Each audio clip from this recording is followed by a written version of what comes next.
వినుట మట్టుకే కాదు, ప్రవర్తించుట నేర్చుకోవాలి. మనం క్రైస్తవులం.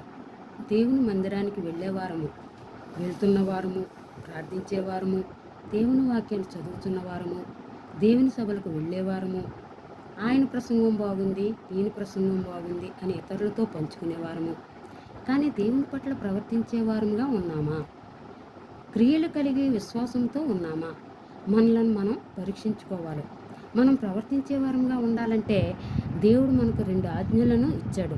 మత్తయి సువార్త 22వ అధ్యాయము 37, 38, 39లో నీ పూర్ణ హృదయంతో, నీ పూర్ణ ఆత్మతో, నీ పూర్ణ మనస్సుతోనూ నీ దేవుడైన ప్రభువును ప్రేమించవలను. ఇది మొదటి ఆజ్ఞ. నిన్ను వలె నీ పొరుగువారిని ప్రేమించవలను. ఇది 2వ ఆజ్ఞ. ఈ 2 ఆజ్ఞలను పాటిస్తే మనం ఆసక్తికరంగా ప్రార్థించేవారముగా ఉంటాం. పశ్చాత్తాపంతో కూడిన ప్రార్థన మారు మనసును కలుగజేస్తుంది. ఆత్మతో ప్రార్థించేవారముగా ఉంటాము. యేసుప్రభు వారు ఆరోహణమైనప్పుడు నేను ఆదరణకర్తను మీకు తోడుగా పంపిస్తున్నాను. ఆదరణకర్త అనగా పరిశుద్ధాత్ముడు. ఆయన ఎల్లప్పుడూ మీతో ఉంటాడు. ఆయన సర్వం సత్యములోనికి మిమ్ములను నడిపిస్తాడు. ఆయన నీతిని గూర్చియు, పాపమును గూర్చియు, తీర్పును గూర్చియు ఒప్పింపజేస్తాడు అని చెప్పారు.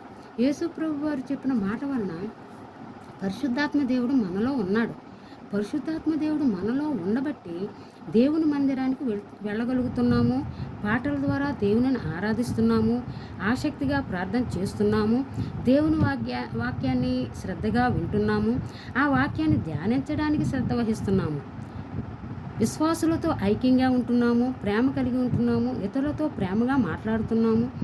ప్రేమ కలిగి ఉంటే శాశ్వత కాలము సహోదరులకు, తల్లిదండ్రులకు, ఇతరులకు, అవసరతలో ఉన్నవారికి ప్రేమను పంచగలం.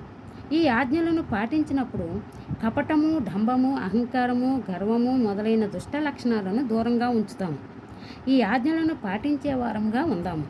దేవుని ప్రేమ నిస్వార్థమైనది అని గ్రహించి అపోస్తలుడైన పౌలు చెప్పినట్లు, నేను దేవుని పోలి నడుచుకున్నట్లు మీరును నన్ను పోలి నడుచుకునడి అని చెప్పుట వలన మనం అలానే నడిచి దేవుని ప్రేమకు పాత్రులమవుదాం. 2వదిగా మీకా గ్రంథము 6వ అధ్యాయము 8వ వచనములో, మనుష్యుడా ఏది ఉత్తమమో అది నీకు తెలియబడి ఉన్నది, న్యాయంగా నడుచుకుంటయు, కనికరమును ప్రేమించుటయు, దీన మనస్సు కలిగి నీ దేవుని ఎదుట ప్రవర్తించుటయు. ఇంతే కదా యెహోవా నిన్ను అడుగుచున్నాడు. మనకి ఏది మంచో ఏది చెడో తెలుసు. మంచిని గ్రహించి మనం అనుసరించడానికి ప్రయత్నం చేయాలి. ఈ వాక్యంలో ఉత్తమమైనవి న్యాయం కలిగి నడుచుకునుట, కనికరమును ప్రేమించుట, దీన మనసు కలిగి దేవుని ఎదుట ప్రవర్తించుట. వీటిని మనం అనుభవించాలి, అనుసరించాలి. వీటిని మనం గ్రహించి అనుసరించినట్లయితే ఆత్మఫలాలను మనం మన హృదయంలో ధ్యానించిన వారమై ఉంటాము. న్యాయంగా ప్రవర్తించడం ద్వారా యథార్థత అలవర్చుకుంటాము. కనికరమును ప్రేమించటం ద్వారా ప్రేమ, సంతోషము, సమాధానము, విశ్వాసము, మంచితనము అలవర్చుకుంటాము. దీన మనస్సు కలిగి ఉండటం ద్వారా లోబడే మనస్సు, దయాళత్వము, సాత్వికము మొదలైన ఆత్మఫలాలను అనుభవించగలము. అప్పుడే క్రైస్తవ్యానికి అర్థం ఉంటుంది. మూడవదిగా మార్కు సువార్త 16:16 నమ్మి బాప్తిసం పొందినవాడు రక్షింపబడును.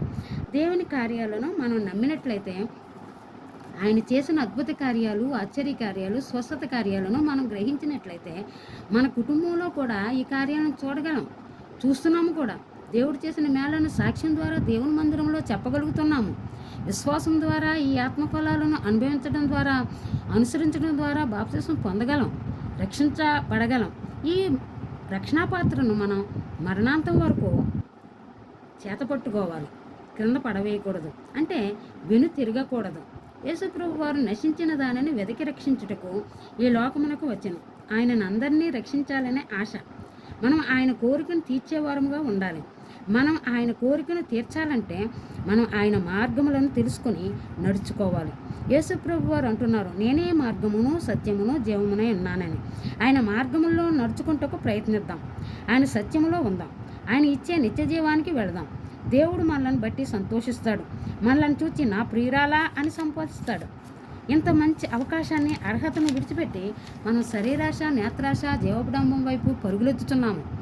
ఏ దుష్ట ఆలోచనలు మన హృదయంలో ఉండకూడదో, అంటే చెడిపోయిన మనస్సు కలిగి స్వార్థము, అసూయ, దూషణ మాటలు, మూర్ఖత్వం, అతిద్వేషులు, తల్లిదండ్రులకు అవిధేయులు, కృతజ్ఞత లేని వారముగా జీవిస్తున్నాము.